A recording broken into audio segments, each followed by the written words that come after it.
Good afternoon, everybody, or good morning, depending where you're located. My name is Linda Holt, and I want to welcome you to my very first cell phone photography webinar. And I do want to take just a minute and thank Aspire Magazine for hosting this webinar, and also to my friend Andrew Joseph, who came up with this idea originally. So thank you to you both. Now, during this webinar, I'm going to be sharing my top tips for mastering the two most important elements of getting a good cell phone photo, and that is composition and lighting. And my goal by the end of this webinar is that everybody on today who's giving up their time will walk away with at least one or more actionable skills that you can apply today to start getting better cell phone photos. Now, I do have a lot I want to cover today, but before we get started, I just want to briefly tell you a little bit about my background and about myself for those of you that don't know me. So, as I said, my name is Linda Holt, and before I became a designer, I was a professional photographer for a little over 25 years. I had a studio in downtown Boston, and my niche was shooting primarily acting and modeling headshots and portfolios. And over the course of my career, I photographed over 5,000 actors, models, singers, comedians, and other professionals. In 2008, we had the recession hit, and two things sort of happened simultaneously. The first thing was that my business, my photography business somewhat tanked, but I also was diagnosed with a very serious spinal issue in my neck, which was caused by 25 years of lugging around really heavy photography equipment and not taking care of myself. So it was at that point I decided I would pivot, as they say today, and I decided to go back to school to pursue my other lifelong passion, which was interior design. So I did that. I opened Linda Holt Creative in 2011, and I actually got my first iPhone in 2014. So the next slide is just showing you a little bit of what I photographed all those years. It's kind of a sample of my, say, a typical week. As you can see, my bread and butter was pretty much acting and modeling headshots, but I also did a little bit of fashion photography. I worked with some local Boston fashion designers. I shot the catalogs for a company called Charles River Apparel. Actually, I think they're still around today. And just kind of a fun fact is that gentleman on the bottom right you see there, he's on his boat down at Woods Hole Oceanographic Institute. That is Robert Ballard. And Robert Ballard is the scientist who discovered the final resting place of the Titanic. And then a few years later, of course, he hooked up with James Cameron and they made the movie Titanic together. Now, looking at these photos, you would think that when I started taking photos with my iPhone, which I said I got in 2014, they'd be fairly decent, right? Well, to be completely transparent today and to reassure you that no matter how bad you think your iPhone or your cell phone photos are, I guarantee they were not as bad as mine. So brace yourself. These are my early iPhone photos. I think there is not a word descriptive enough of how bad these are.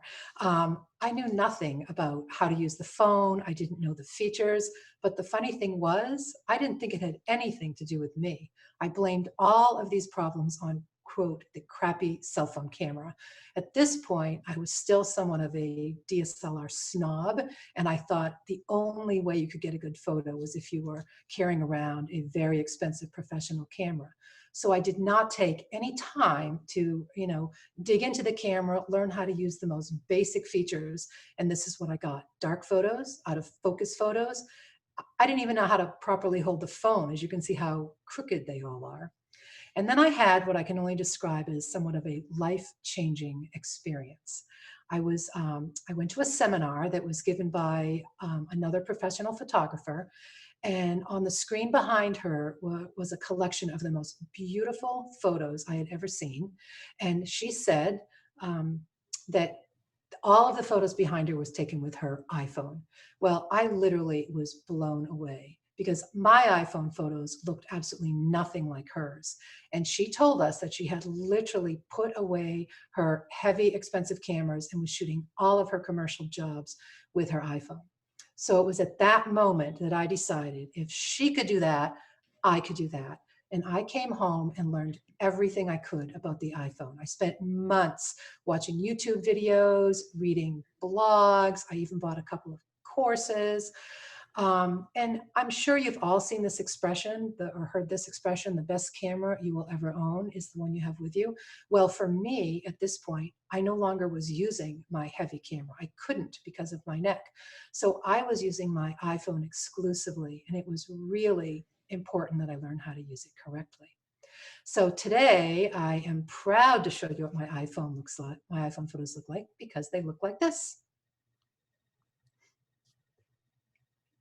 Now I can honestly tell you that every single one of these photos is as good or even better had I taken them with my previous expensive camera and lenses.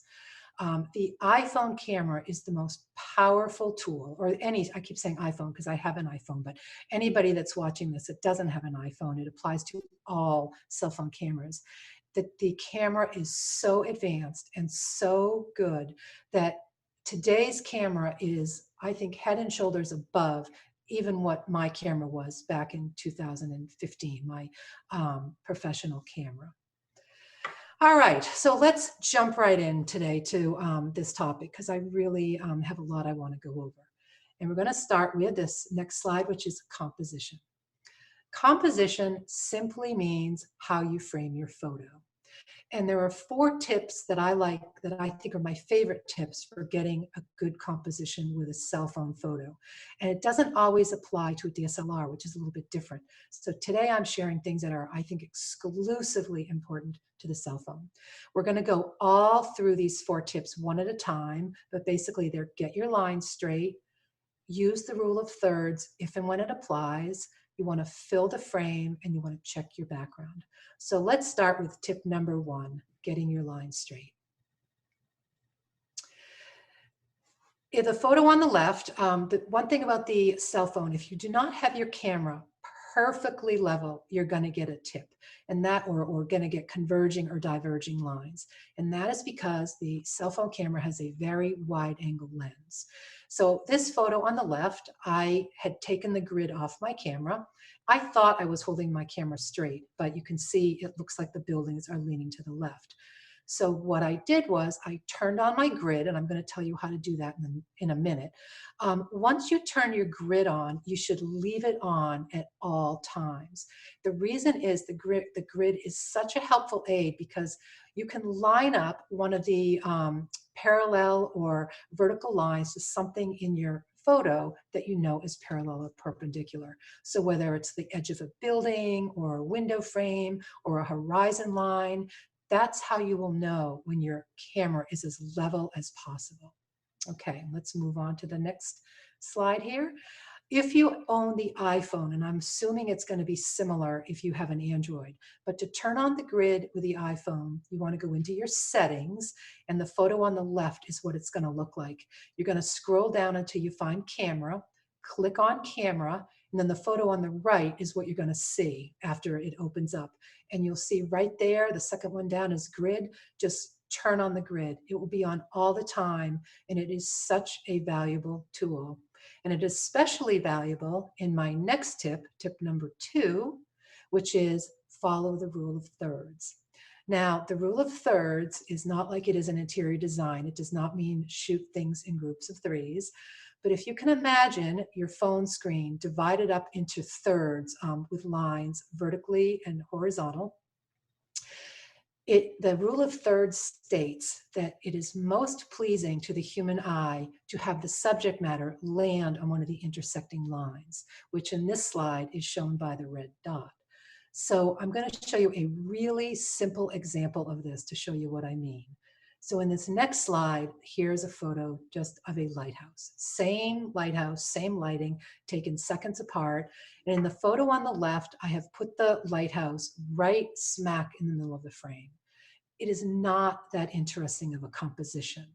And if you look at the photo on the right, I have followed the rule of thirds, and I've had put the lighthouse so it is now intersecting on one of those bottom thirds. It is a more powerful composition, and it just speaks more.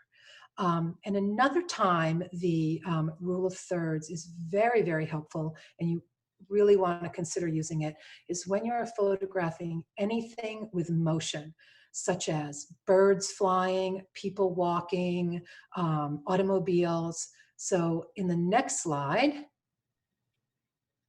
here's an example of what I mean. So here we have some children. They're walking from the right to the left, and a man in a kayak, and they are placed on the bottom third in the direction that they're walking in. So this photo is pleasing composition because they have plenty of room to walk into the space. And in photography terms, this is called nose room. And when something is in motion, you always want to be sure you have enough nose room, which gives the viewer a sense of calm, that they have plenty of space to move. So look what would happen if I, instead of placing them in the third on the right, I place them on the opposite third. It's, again, composition is weak. It's almost unsettling to look at because it looks like that little boy in his next step is just going to plunge off the side of the photo there.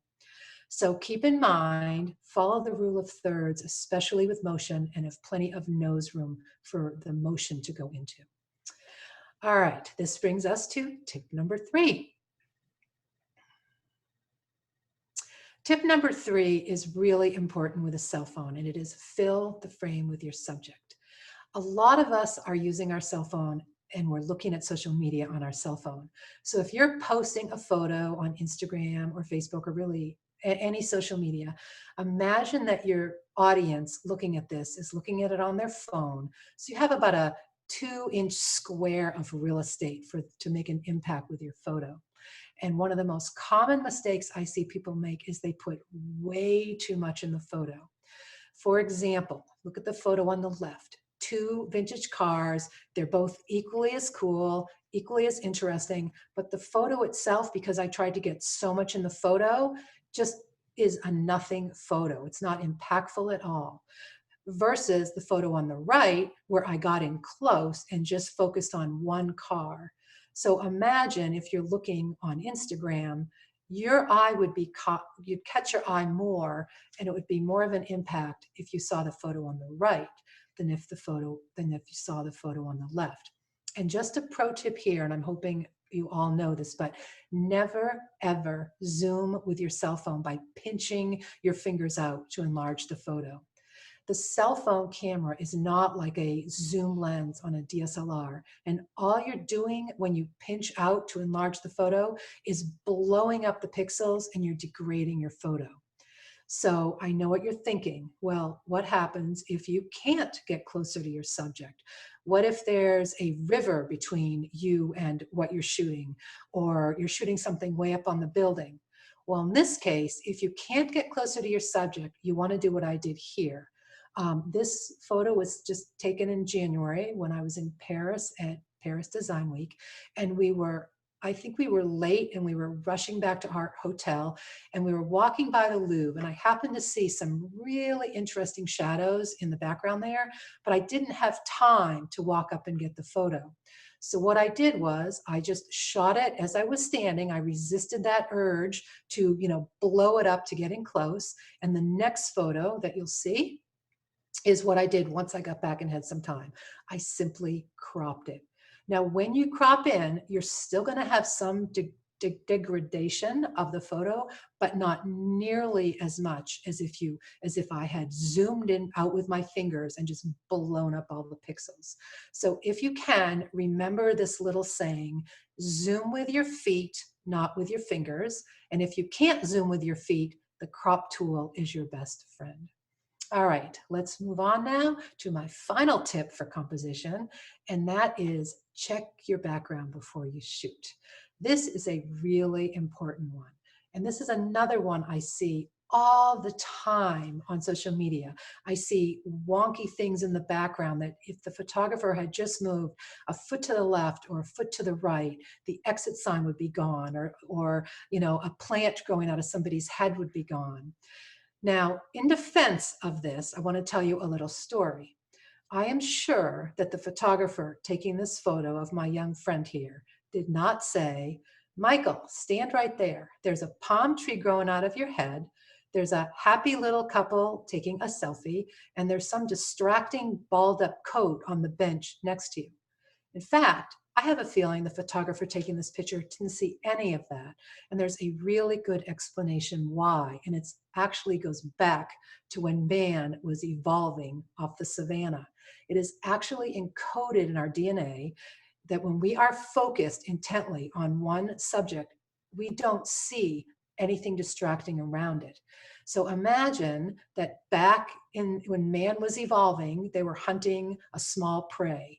And as they were focused on that prey for their dinner, they happened to see a bird fly by and they got distracted by the bird. And then they saw the leaves on the trees blowing in the wind and they looked at the leaves. Then they saw a lizard on a bush and they looked at the lizard. They would have quickly lost sight of their prey and they would have starved. So when you take a photo and you look at it and you see something funny like this, don't blame yourself as the photographer. Blame your DNA. And it really takes practice for photographers to check the background before they shoot. So try and train yourself to do that. But if you forget, just after you take the photo, take a 2-second look at it and make sure there's nothing distracting around it, because it really makes the photo composition so much weaker. And then just one quick pro tip before I move on. When you're photographing people, you want to be careful not to chop off their limbs like right at the wrist or right at the ankles. The reason is it will look like your subject either has no hands, or if they're bare-legged, it will look like they have a peg leg. So if your subject has their hands in their pocket, ask them to pull their hands out just an inch or so. And when they do that, the human eye will fill in knowing that there are hands there. And as far as legs, try and crop the legs either a few inches above the knee or a few inches below the knee. That will look normal, but not at the ankle like on this photo here. All right, so those are my 4 tips for cell phone composition. Let's move on to lighting. All right, so when I was in photography school, we spent literally 2 years studying lighting. And I'm going to try to break this down for you in the next 10 minutes and make this as simple as possible.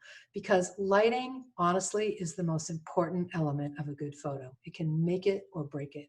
And you can have the most amazing composition out there, but if your photo is too dark or too light or not lit well, it is not going to be a good photo. So there are really only 3 ways that you can expose a photo. It can be underexposed, like the photo on the left, which means it's too dark, not enough light got in from the shutter. It can be properly exposed, which is what we all want for every photo, which means the correct amount of light was allowed in the shutter. Or it can be overexposed, which means it's too bright or too much light was allowed in by the shutter. Now, with today's cell phone, there is absolutely no reason why you should ever have a photo that's too dark or too light. And the reason is you want to override the camera's automatic light sensor, and you should be setting the exposure on your own. Now, with the iPhone, this is so easy to do. You hold your finger on your phone screen, on the camera screen, and a second or two, and a yellow box with a sun will appear. Simply by sliding your finger up the screen, you'll lighten it, or down the screen, you can darken it. You can have full control over how the photo looks. Now, it is somewhat of an art more than a science, but it's just slide your finger up and down and play around with it until it looks the best with you, to you. Now with an Android, it's almost the exact same motion. You hold your finger on the screen until a large circle appears. And with the Android, you don't slide your finger up and down the screen, you slide your finger left to right to lighten or darken. So just get in the habit of when you take your photo, we're all looking at the screen. If it looks too dark, put your finger on the screen, control it manually. Okay, moving on here. There are only 2 sources of lighting, and that's all you need to know. There's outside lighting, or what we call natural lighting. That's daylight, the sun, the clouds, a shade, and there's artificial lighting, which is everything else. lamps, flash, overhead lights. These two sources of lighting, natural light and artificial light, produce only two kinds of light: hard light and soft light. Hard light is any light that casts a shadow. So you think about being outside on a sunny day, you see shadows.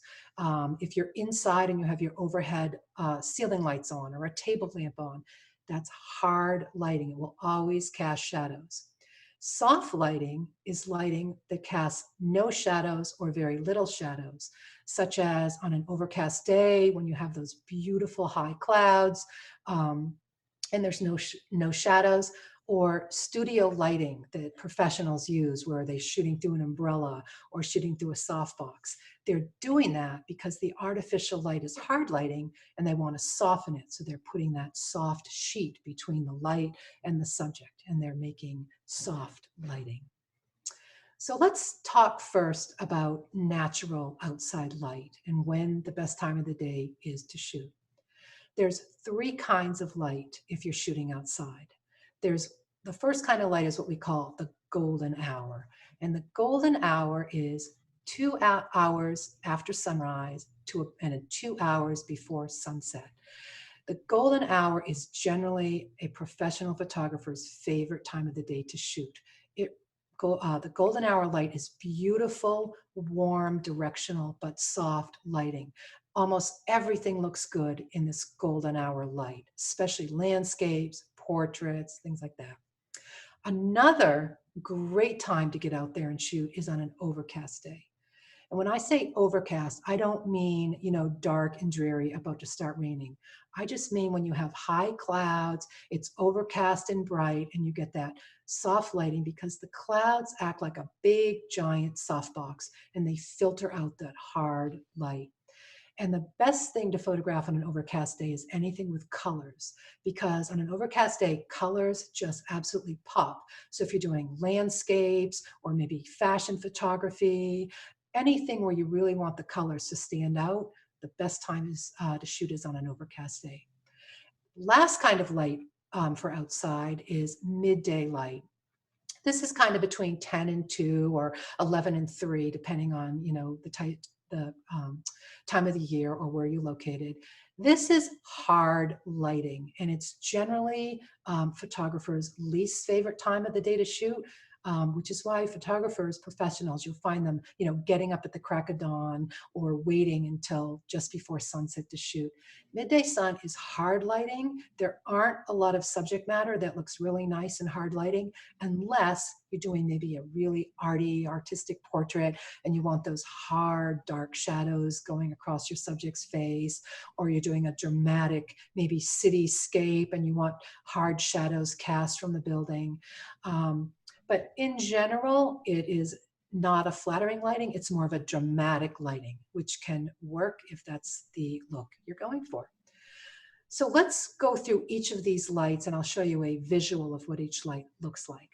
So this first image here, this is golden hour light. This was taken at about 6 o'clock in the morning, and you can see it's a beautiful, warm, soft directional light.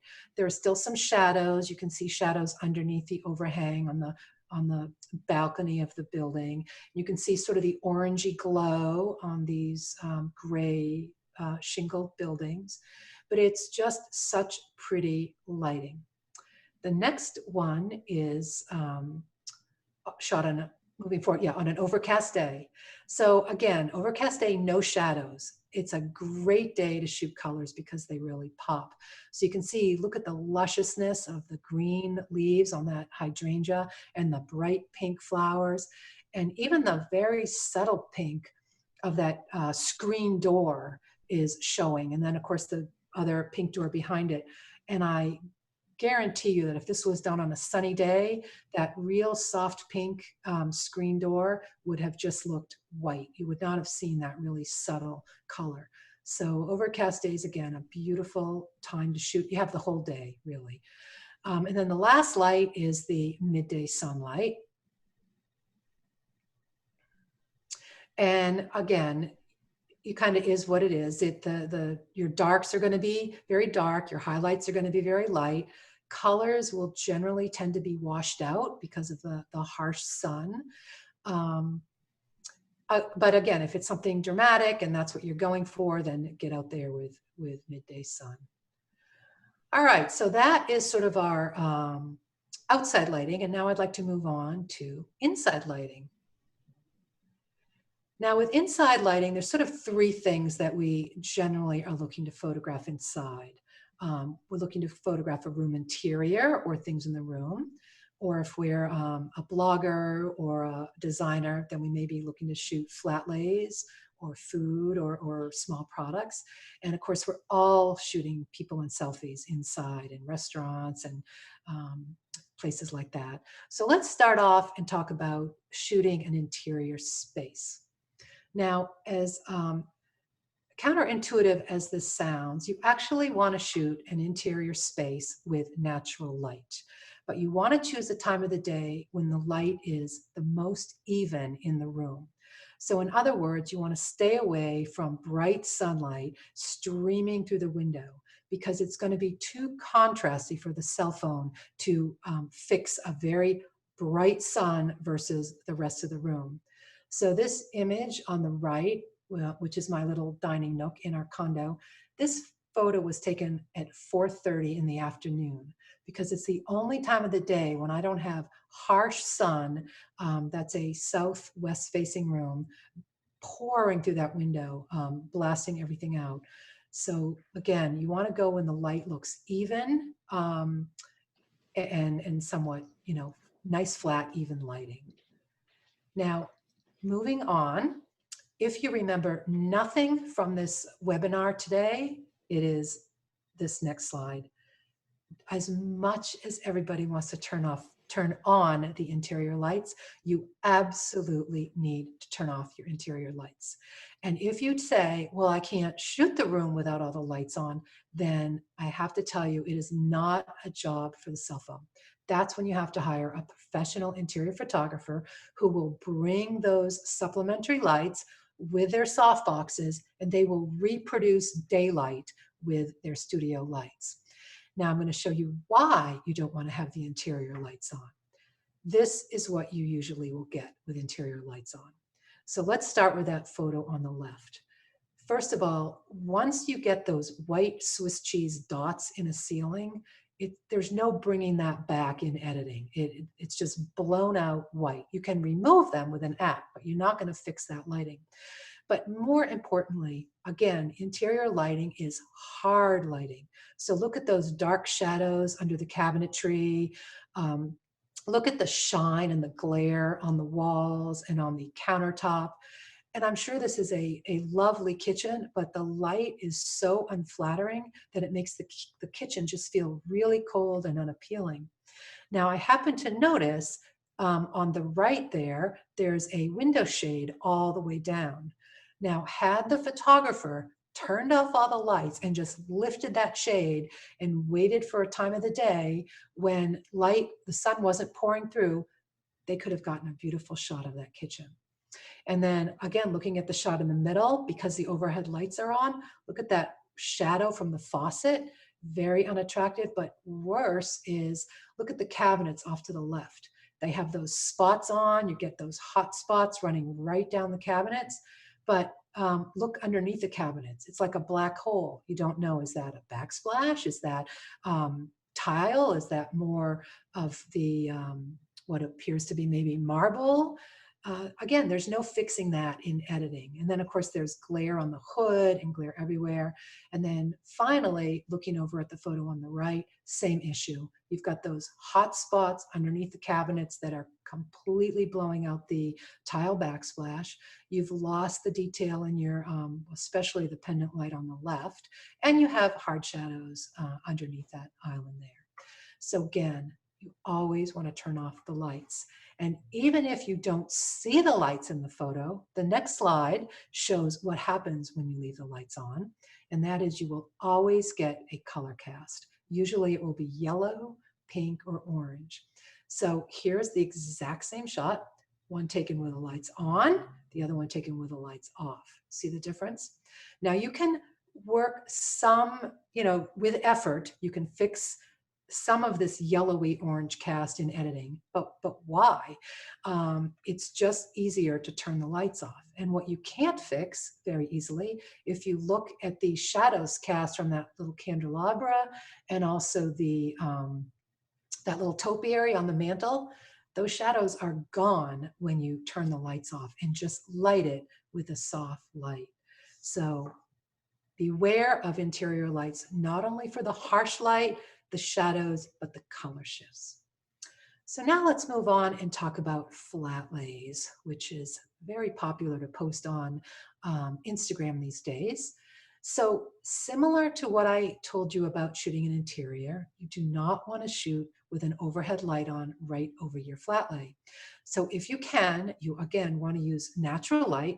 You want to get near a window, or if the room is bright enough, put it on a table or a floor where it's very even lighting.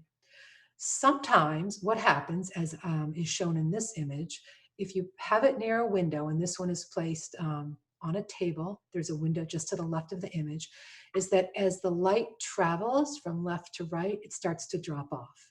So if you look to the right of this image, you can see sort of dark shadow to the right of the shell, and also the color of that fabric, which is a softer sort of cinnamon color, has become very dark and it's not a true color anymore. There's a very easy way to fix this, and that I'm going to show you in the next slide. This is my very high-tech setup to fix this. Here's the window that you can see where I set it up. Just use either a white card or reflector. This will bounce the light from the window back onto your flat lay, or if you're shooting a cup of coffee, or if you're shooting, your dinner to post on Instagram or your blog, this will give you that nice, flat, even lighting, so everything will look great. And then the next slide is showing you the after. See how it's nice, even lighting, corrected that shadow that was next to the shell, and that piece of orange cinnamon color velvet there is now true to color. So the last thing I want to talk about is selfies and sort of group portraits. And this is probably the number one thing that people struggle with. Why? Because when we're photographing our friends, 9 times out of 10, we're inside. We're at a restaurant, we're at a trade show, we're indoors. And what does indoors all have? Hard artificial lighting. So I have a little tip for you, and this is so easy. As you're getting ready to shoot your friends or doing a selfie, look specifically at the eyes. If you see black sockets, dark shadows, you know it's going to be a very unflattering portrait. Ask your subject, or if it's yourself, to start turning around in a circle. And as they turn around, you follow them, looking at their eyes. And as soon as you see those black shadows, disappear, that's going to be where you want to shoot them.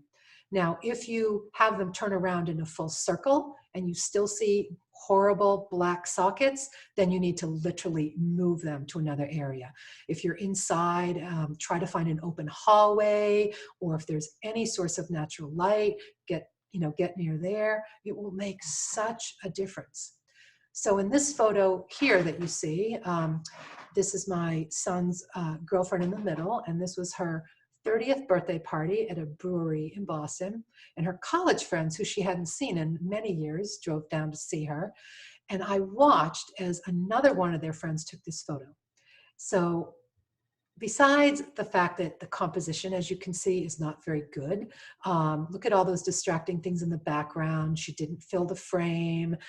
There's a guy in the background that my eye goes right to because she didn't check the background. But besides all that, just looking at the lighting, she took it as it was. And then I went up to the girls and I said, "Can I take your photo too?" And because look what is behind the girls, a big giant source of soft natural light. So I said, turn around and face the other direction, and the next photo is what we got instead. A world of difference. All they did was turn around 180 degrees. So again, you want to always look at your subject's faces before you shoot. And if you see unflattering lighting, just turn them around or walk to a different spot in the restaurant or where, the hotel or wherever you are until you the face looks better. So I know I gave you a lot of information today, so let's just go a quick summary of everything. So my 4 tips for getting a good composition with your cell phone. You must get your line straight. You don't want to see images leaning to the left or leaning to the right. Turn on your grid and use your grid. Just line it up to something that you're shooting that you know is either perfectly horizontal or vertical. It's going to make a world of difference. The rule of thirds, use it when it makes sense. Oftentimes with cell phones, especially if you're doing interiors, the rule of thirds isn't really going to apply. But if you're on vacation and you're shooting something, try not to place your subject smack in the middle of the image. So if you're shooting at the beach and you want to shoot a sailboat, think about moving it off to the left or the right, depending on the direction it's moving in, and you'll have a much more pleasing composition. Third one, fill your frame. Don't try to get every single thing you see in the room or in your photo all in one.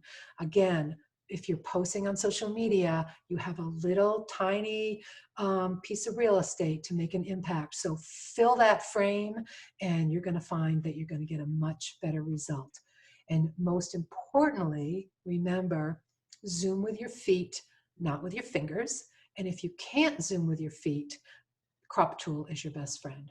And then check your background. Remember, it's not you, it's your DNA. So you have to train yourself to look carefully at the background, either before you take the picture or after you take the picture. And if you see plants growing out of heads or exit signs, distracting in the background, just move a little bit until you eliminate those.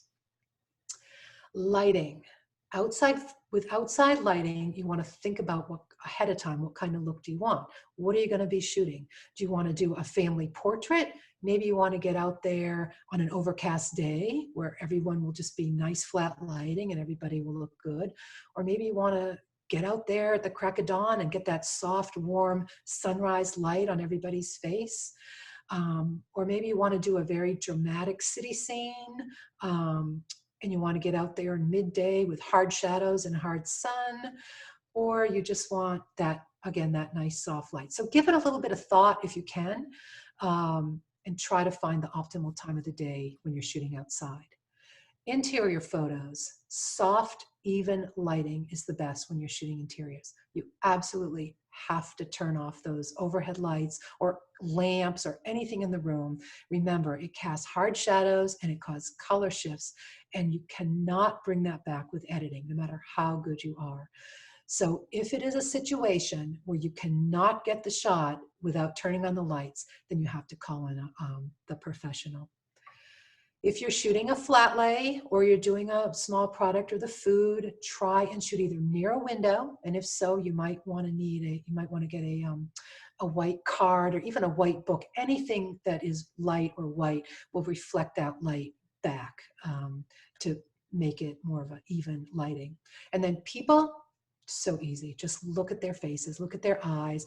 Do you see black sockets around their eyes? Do you see big black shadows underneath their noses? If you do, just take a minute, ask them to turn around in a circle, see if the lighting looks any better anywhere else as they turn. And if not, just ask them to move, to say, it's really important I get a good photo. Let's move out into the hallway, or let's go outside, or just try to find a better spot.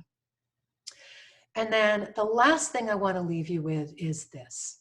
Ansel Adams said, "There are no rules for good photographs. There are only good photographs." And photography is a lot like cooking. And sometimes the best creations come when we don't follow the recipe exactly. Well, the same thing can be said about photography. So you should understand the rules and respect the rules, but you should also feel free to break the rules, because oftentimes that's where the magic happens. So I want to thank you all for being here today, and we do have time for questions. So if you want me to answer any questions, I see we already have some. You just need to click on that little Q&A there, and I'm happy to answer whatever questions you have.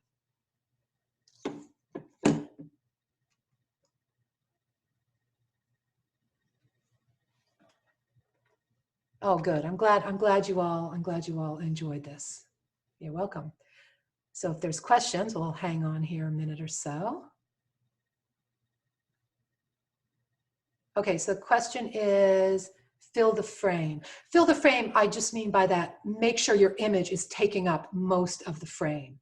It's not a feature on the iPhone. It just means rather than have a whole bunch of stuff in the frame so it's hard to see it, center your subject matter so it takes up all the frame visually.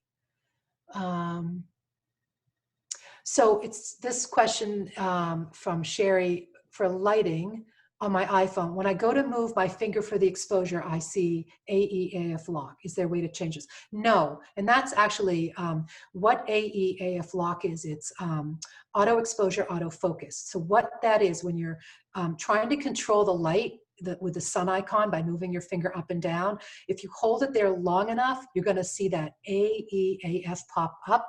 That means wherever your finger is at that point, the focus is locked. So that's something I didn't discuss, but that's on the iPhone. If your photos are looking out of focus, it may be, you're not holding your phone perfectly straight, and a way to correct that is to lock the focus. But you want to be sure your finger is exactly on the screen of what you want in focus. Any reason to use flash? Absolutely not. Turn off the flash, the in-camera flash. And this happened recently, is that somebody contacted me and said her flash was just going off randomly. There's 3 functions with a flash. It can be on, off, or auto. And a lot of phones come by default with the flash on auto. So that means that the cell phone camera is deciding when the flash should go off or not. You want complete control over when that flash goes off. And in my opinion, it's never, because the thing about cell phone flashes, number one, it only works if you're within 8 feet of your subject. And when you are within 8 feet and that flash goes off, it's a hard light. It's not attractive. So I turn off the flash all the time. I can think of maybe 1 or 2 situations where I have used the flash, but most of the time you want to keep that flash off. What if you're shooting in the evening? So I'm not sure, do you mean shooting outside in the evening? Can you just explain that a little more, Tim, about what you mean by that question, shooting outside in the evening? If the light is getting low and it's looking dark to you, depending what phone you have. Now, I don't own the new iPhone 11, but my friend does, and I am so envious. You can literally shoot in the dark with that phone. It is amazing. But if you're shooting in the evening, one thing that I would caution you about is that the light is going to be lower, which means that the shutter is going to be open a little bit longer to properly expose it. So what that's going to do is increase the chance that you're going to get a fuzzy or out of focus photo. So if you can use a tripod, if it's something really important to you, and if you're, let's say you are shooting an architectural photo and you want to shoot a home in the evening with the lights inside, you really need to use a tripod for that. And there are adapters that you can get. I have 2 different ones actually. They fit on your tripod and you can just put your iPhone right in the adapter. And then you can put your finger on the cell phone screen, slide it up or down and get the exact look you want, and then hit the, expose it and get away. It's on the tripod. It will be nice and sharp. Okay, when to use the flash? I generally don't use the in-camera flash at all. Again, it's a hard light. If you are in a restaurant, say, and you're shooting your group at your table and you don't have the option of moving anybody and you're asking your waiter or your waitress to photograph your group, then go ahead, try the flash, because otherwise you're going to get the worst lighting. Everybody's face will be a little more blown out, but it's probably the lesser of two evils, and having that overhead hard fluorescent light coming down, giving those black shadows. So that would be one of the times I would probably use the flash. What else here? Oh, okay. This is a good question. When photographing interiors, should you crouch down or shoot at eye level? When you're photographing interiors, you want to be shooting on the same level as sort of the furniture is, which is generally somewhere around your belly button if you're standing up, or between your belly button and, say, your head. Because if you are standing, holding your iPhone up at eye level and you're shooting down at the room, you're going to get really bad lines. You're going to get lines that are converging or diverging. So it's really important, and I don't know if you can see this. I'm going to hold it up to the camera. You never want to have your camera tipped down or tipped up. It should be completely level and on the same plane as what you're shooting. So this also applies not only to interiors, but if you're shooting, say, your dog or your children or grandchildren, never hold your phone up by your eye and shoot down. Get down on the floor if you're shooting little kids. Get on the ground. You want to be on the same level as what you're shooting. Let's see. HDR. Oh, that's a complicated one. You should not have HDR on auto. HDR stands for high dynamic range. And what HDR means, it's the difference in value between the darkest darks and the brightest brights. So there are times when HDR can be really valuable. If you are shooting in the midday sun, remember I said you get those dark shadows and the really bright highlights, turn on your HDR, because what HDR does, it takes 3 photos almost instantaneously and expose for 3 different exposures, and then the phone knits them together to give one result. So that's the time to use HDR in a very contrasty situation. Otherwise, I would not keep it on auto. Again, the same thing happens with the flash. You're letting the camera decide. And with HDR, because it is taking 3 images, you have to be rock steady when you're holding that camera, shooting in HDR, or your camera will be out of focus. And this is another incident that happened, is a designer contacted me and said almost all of her photos were looking out of focus and she couldn't figure out why. And sure enough, we found out she had her HDR turned on. She didn't even know it. And she wasn't steady enough so that her photos were coming out, nice and sharp because of the HDR. So HDR should not be on auto. Turn it on in a really contrasty situation and it might help. Let's see what else. Okay, small rooms with limited natural light. This can be done. It's a little more complex. Photographed my internal bathroom. We live in a condo. There's an internal bathroom, absolutely no windows or natural light. I don't have the iPhone 11, but if that would have solved the problem, because literally you can shoot in the dark and it looks great. But I put my camera on a tripod and I put my finger on the screen, slid it all the way up so the bathroom looked nice and bright, step back, hit expose, and I actually got a good exposure. But because the room is so dark, it's going to be unlikely that you will be able to hold your phone steady enough to get a really sharp photo if you're shooting a really dark room. Should you shoot the photo mode or square mode and then crop? I do both. It really kind of depends. If I know I'm shooting exclusively for Instagram, I will shoot in square. I've kind of really gotten into the square format lately, but that again is if I'm shooting for Instagram. But if I'm just shooting, say if I'm on vacation or shooting a landscape, generally landscapes for me, I rather see it in, horizontal or vertical. You can always crop in. I think that's just kind of personal preference. HDR, I think we answered that. Again, it's high dynamic range, which is the difference between the lights and the dark. What else? Should we be using filters? Oh, that's a very controversial one. I personally don't use filters. I edit every single photo before I post it. And there's a lot of different kinds of filters. So if you're talking about the Instagram filters and you want, your Instagram feed to all look consistent, sometimes using a filter is one idea.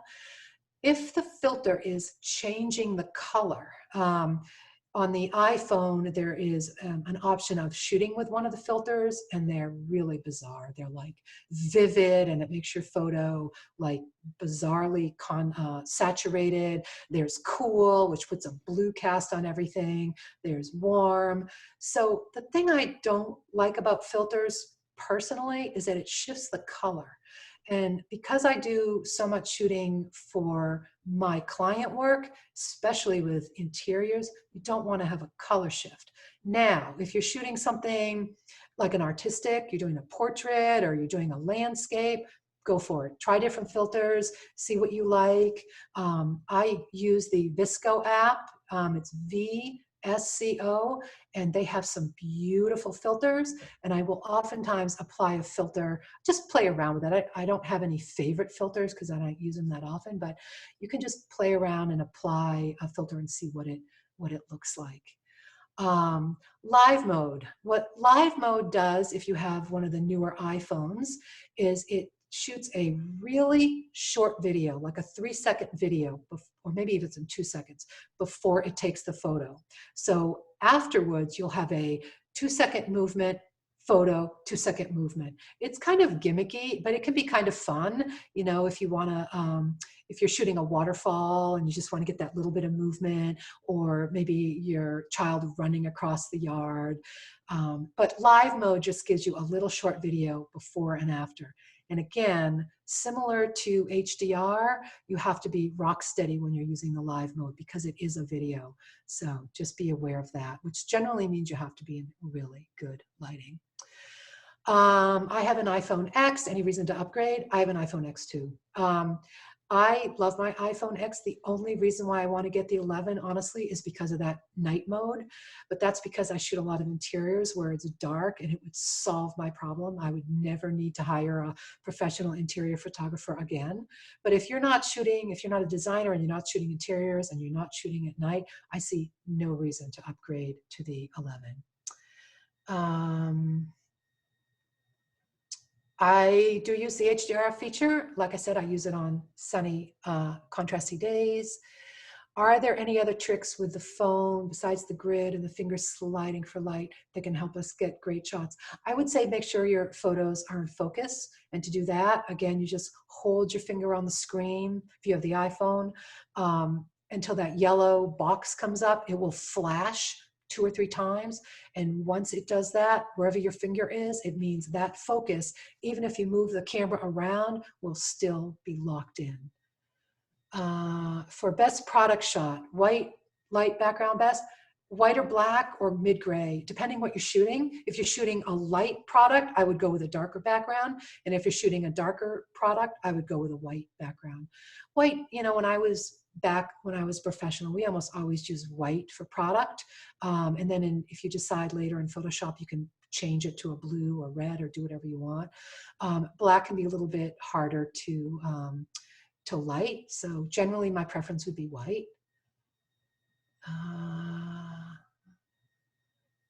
Any pointers from taking photos on a construction site when the area around your subject isn't finished or may have clutter?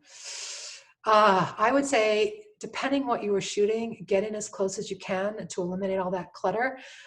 Or if you learn some simple editing tools, you can get rid of that clutter in an app like Touch Retouch, which is what I use. But otherwise, clutter is clutter. So there's not a lot you can do, but I would say the construction shots that I see where the designer has tried to show too much, it's hard to see anything. So my suggestion would maybe be getting closer, do a bunch of vignette shots. So if you're really trying to show what's going on. Yes, you can. I believe you can. I'm answering this thinking that I know this answer. Lily asked, can you get a remote for your tripod? I do believe with the iPhone you can, but I'm going to say I'm like 90% sure. I don't have one, but I do believe you can. Do you crop your photos on the iPhone? All the time. I crop my photos. I would say the crop tool is my #1 editing tool. I probably crop 99% of my photos because even though I think I'm getting a nice tight shot, I like to get them in even tighter. HDR, again, don't shoot with HDR unless it's a specific situation, which is a real contrasty day. The problem with HDR, besides the fact that your photos might be out of focus, HDR tends to wash out colors. And if you're shooting in HDR and it's not a real contrasty situation, it doesn't do anything to help the photo. It just makes the photo a little bit soft because it's on for 3 photos. When using wide angle and interior photos, how do you fix curves and vertical? You have to use an editing tool for that. That is the only way. And again, you're getting these, I'm sorry, let me explain the question. She's asking when you're shooting an interior and you're getting a wide shot, so you're way back, you're going to get curves with the iPhone or any cell phone because the lens is so wide. So if you think of, say, a fisheye lens, you know how the lines just go real, like they form a circle. So that's why the cell phone is not optimal for shooting big, wide scenes with architecture. And if you are using it for that, you can do that, but you have to know how to edit. That's with a perspective edit. You can do that in Lightbox or Snapseed, and you need to pull those lines back out to get the lines straight because there's nothing you can do internally before you take the shot to get your line straight. That has to be done in editing. How do you delete photos? Just go into your camera album, and at the top it will say select, hit select. Each photo that you touch a little check will form, and then at the bottom there's a little tiny trash can. Hit the trash can and boom, they're gone. It's time consuming if you're trying to delete 40,000 photos. But yeah, that's a lot of photos. And they're probably, hopefully that you have them all in the cloud or somewhere. You can also on the iPhone, just slide your finger up and they'll all be selected, and just do it in batches and then dump them. That would be the way I would do that. Is there a way to edit out unwanted objects? Yes, again, it's an editing app to do that. The slides from this webinar, yes, I believe that they will be available. I think the entire presentation is going to be actually. Do you suggest holding the phone vertically or horizontally, or does it depend on the subject? I think it totally depends on the subject. If you're shooting a landscape, you might want to hold it horizontally. If you're shooting a portrait, maybe you want to do it vertically. Again, I think that's artistic choice, how you want to hold it. I said what the live photos were. I would turn off live photo. Again, it's a little video, so what's the point of that on every photo? Just turn it off. Android has a selfie shape correction that automatically corrects the shape of face in selfies. What is that? I honestly don't know because I don't have an Android. Does it mean that I'm sorry, I can't answer that question, Linda. I honestly don't know what that selfie shape correction. Obviously, it's probably meant to make the face look better. And maybe if you're in too close, the face is going to be, again, because of the wide angle, your face is going to look fatter. So maybe the shape correction makes your face look thinner. Editing apps that I use, primarily I use Snapseed. That's kind of my #1. I also use Lightbox. Is there a way to force fill flash? I tried to take a photo of that. I think if you have it,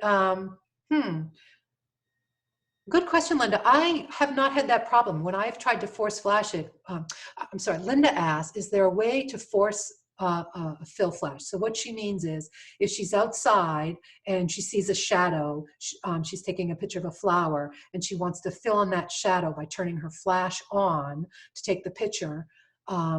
to decrease that flash. She's saying that her flash doesn't go off or it didn't work.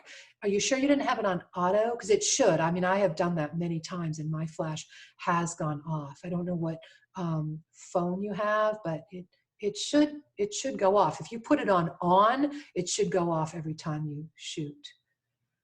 Can you review how to move the light around the subject? I'm not sure what you mean about that question. I think maybe you're meaning how to make the photo lighter, and in which case you just put your finger on the cell phone screen until you see either a dot, or if you're on an Android, or a yellow box come up with a sun, and then by sliding your finger up the screen or down the screen if you're on an iPhone, or left to right if you're on an Android. That's how you can work the lighting. Okay. Portrait mode. Yes. Somebody is asking if I ever use portrait mode for interior furniture shots. I do, especially if I'm doing a detail. And I also use them a lot if I'm doing a tablescape. I think a tablescape is one of those situations where your subject matter is really busy, if it's a big set table. So it's really nice to use portrait mode, focus in on maybe that first place setting, then have it kind of blur off in the background. So I do use portrait setting quite a bit. I wouldn't use portrait setting if I was trying to show an interior, furniture layout, because it would just be blurry in the back. But if it's like a detail on a pillow and you want to shoot just maybe some fringe and then you want the background to fade away, that's a great time to use it.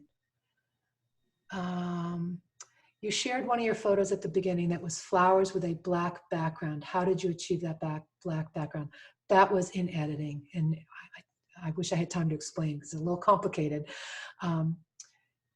But I did that with an editing app. How do I take a picture of a bathroom vanity without being in the shot? You have to duck down. You have to get below. I mean, it's tough. Even with professionals, this is something they struggle with. When there's mirrors in a bathroom, bathrooms by far are the hardest thing to shoot. You've got all sorts of reflective objects, mirrors. Play around like with your angle. Either you need to get, so you're not in the photo, you could maybe get down a little bit and see if it eliminates you, but otherwise just photograph it as it is, and then in an editing app, you can remove yourself. Most flattering camera angles for taking selfies. Have the camera raised up just a little bit, so you're shooting down a little bit. You don't want to have the camera underneath your chin, certainly, and we would call that shooting up the nose back in the day. Straight on is fine, but if you just raise it up a little bit more and just bend your body and lean in an inch or so, you will get a more flattering image. So I want to thank everybody. We're gone a little bit over, but you can always reach out to me. My info is in the slide, but it's Linda Holt Creative, at Linda Holt Creative on Instagram, Linda Holt Creative on Facebook. And I am putting the final touches on my iPhone class that I've been working on for a year. And it is definitely geared toward interior designers and our specific needs. So if you're interested in that at all, you can go on my website and put your email in and get my freebie, and then you'll find out when my class is going to be out. So thank you so much, everybody. This has been great, and I hope you all enjoyed it. Thanks.